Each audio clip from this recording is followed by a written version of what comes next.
ব্যস্ততার কারণে আমি ওদের বলছিলাম বেলুনগুলা ফুলাইতে, এসে দেখি ছোটটাকে দিয়ে ফুলাই নিচ্ছে আর বড়টা গিট দিচ্ছে। আর মেজোটার কথাই কি বলবো, সে একজন ক্যামেরাম্যান হয়ে গেল। কি বলবো, আমি অবশ্য আমার বাচ্চাদের যেখানে যা প্রয়োজন সেটা দিতে কিন্তু মিস করি না।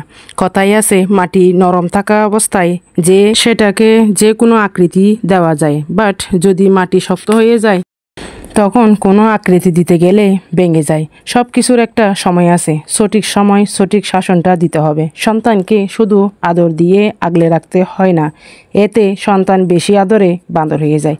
তবে যাই বলেন, কপাল গুণে এমন একটা পরিবারে জন্মগ্রহণ করেছি যেখানে নিয়ম করে 3 বেলা ভাত না খেলেও মায়ের ঠিকই খাইছে।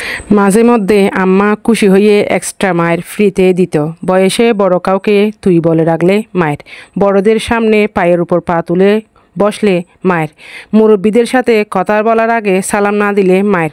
মোট কথা, মায়ের উপরে যে কোনো ওষুধ নাই সে বিষয়ে আমার মা বাবা মনে হয় লন্ডন থেকে পিএইচডি করে আসছে, এবং তার যথাযথ ব্যবহার আমার এবং অন্য ভাই বোনদের উপর খুব নিখুঁতভাবে প্রয়োগ করেছে। ছোটবেলায় এই উদুম কেলানি খাওয়ার পর বড় হয়ে বুঝতে পেরেছি বাবা মায়ের এই শাসনটা আসলে জীবনে কতটা জরুরি ছিল।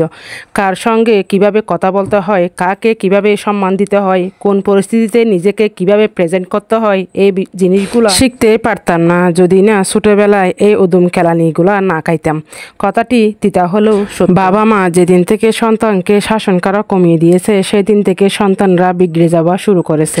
শেষমেশ আমি অজিফা একটা কথা বলি, আপনার সন্তান আপনার কাছে যা চাইবে আপনি সেটা দিতে বাধ্য না, এটা আপনার বুঝতে হবে। আপনার সন্তান যা চায় আপনি যদি সেটাই এনে দেন তাহলে দিনকে দিন আপনার সন্তানের চাহিদা বাড়তেই থাকবে। সন্তান ভুল করলে তাকে একবার দুবার বোঝাবেন, তৃতীয়বার যখন সেম ভুলটা করে তাকে লুতুফুতু ভালোবাসা না দেখিয়ে শাসন করবেন। মনে রাখবেন, মায়ের উপর কিন্তু কোনো ওষুধ নাই।